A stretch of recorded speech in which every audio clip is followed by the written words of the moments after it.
In the long and brutal history of ancient Rome, executions were not just punishments. They were performances. Crucifixions lined the roads. Gladiators died for entertainment. Slaves were torn apart by lions. But there's one execution so grotesque, so uniquely vile, that even most Roman scholars left it out of their official texts. The execution of Marcus Atilius, a Roman citizen who was punished not with fire or blade, but with flesh and rod. He was sewn alive into the belly of a dead animal and left to die. This wasn't some poetic metaphor. This was a real, recorded method of torture. The kind of punishment meant to erase a man not just from life, but from memory, to make the very idea of rebellion stink, literally, in the eyes of Rome. The details are chilling, the context even more so. Marcus Atilius was a former Roman military officer, a man of status, land, and privilege. He had once led legions in the provinces, fighting for the empire. But somewhere along the way, something broke. Some say he stole funds meant for the army. Others say he plotted against a senator. Some records accuse him of treasonous speech, whispering that Rome was falling apart, rotting from within. Whether he committed treason or simply insulted someone powerful, the result was the same. He was arrested, stripped of his rank, and sentenced to death. But not just any death. The Roman elite wanted to send a message, a death that didn't just end Marcus Atilius, but turned his body into a warning. So they turned to one of Rome's oldest, most symbolic tortures, something so ancient and rare that even most citizens had only heard it whispered in old soldier tales. Atilius was condemned to die by animal burial. The method was brutal in its simplicity and revolting in its cruelty. A large animal, most likely a horse or ox, was selected, not a fresh kill, but a rotting carcass, already bloated and sticking in the heat.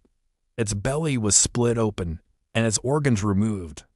What remained was a hollow, steaming, disease-ridden shell of flesh, skin, and bone. Marcus Atilius was stripped naked, his arms bound, and his legs curled. Then, slowly, forcefully, he was shoved inside the open belly. The stench would have been overwhelming, the heat unbearable. But the worst part wasn't the discomfort, it was the fact that he was still alive. Once fully inside, the flesh was stitched closed. Heavy twine and iron hooks sealed the wound, turning the body of the beast into a fleshy prison. Then, the carcass, with Atilius trapped inside, was left in the sun, not buried, not hidden, displayed. Guards were posted to ensure no one intervened. Birds circled above. Flies swarmed. The smell of decomposition mixed with the scent of sweat and human panic. And inside, Marcus Atilius remained conscious. At first, he would have been able to move slightly, shout, maybe even scream. But the space inside a dead animal is tight, claustrophobic, full of gases, slime, and decay. His breathing would have grown shallow, the air poisoned by rot, his skin burned by bacterial heat. He didn't die quickly. It took hours, maybe even a full day. As the sun rose, the carcass would begin to cook from within.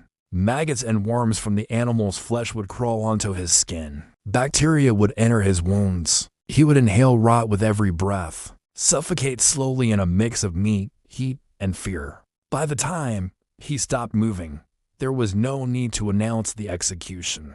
Anyone who passed could see and smell what had been done. And that was the point. This wasn't just punishment. It was performance. A reminder that in Rome, even the flesh of the dead could be used to destroy the living. Marcus Atilius wasn't executed for the severity of his crime. He was executed this way to send a message to others like him. If you rot the empire from the inside, then the empire will rot you. As the bloated carcass began to fall apart, the guards finally removed what remained. What they found wasn't a man. It was a slurry of rotted flesh, human remains, bones, and liquefied tissue, melted together in a biological nightmare. His body had fused with the beast, limbs swollen, eyes gone, the face no longer human. There was no funeral, no burial.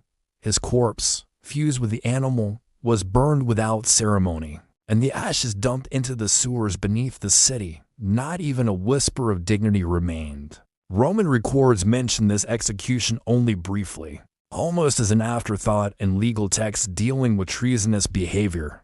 The method wasn't common. In fact, it was so rare that some modern scholars debated whether it ever happened. But recent archaeological interpretations and multiple scattered accounts suggest it did happen, not often, but deliberately. Executed men sewn into carcasses, sometimes oxen, sometimes donkeys, left to rot under the Mediterranean sun until they became part of the very decay they were accused of spreading, and Marcus Atilius is the name most often tied to it. Why this punishment? Because Rome believed in metaphors that bled. A traitor doesn't just betray the state, he contaminates it. So the punishment must reflect the contamination. Let the traitor decay within decay. Let him suffer within a beast. Let the animal that served Rome in life serve her justice in death. There's an ancient saying, Fiat justitia ruat caelum. Let justice be done, though the heavens fall. But for Marcus Atilius, justice was done in the belly of a rotting horse, and the heavens didn't fall. They watched. Citizens who witnessed it reportedly refused meat for days. Markets near the execution square lost business. Children had nightmares. One senator, according to a later source, called it a punishment devised by the gods, not men. But no one protested, because this was Rome, and Rome was built not just on law, but on fear. Fear that if you crossed the line, the punishment wouldn't just kill you, it would redefine you. Marcus Atilius wasn't remembered for his command in the provinces, or his service to the Senate, or his education, or his lineage, or his family. He was remembered as the one in the animal. That was his legacy, and that's exactly how the empire wanted it. As centuries passed, the story of Marcus Atilius faded into myth. Some believed it was exaggerated, embellished to terrify rebellious soldiers. Others thought it was invented entirely. But one thing is certain, the Romans had the imagination and the cruelty to do it. This was the same empire that burned people alive in oil, fed prisoners to lions, and crucified thousands along a single highway. So sewing a man into an animal, not just possible, probable. The execution of Marcus Atilius is a reminder of what happens when justice becomes poetry, dark, twisted, symbolic poetry written in blood and rot.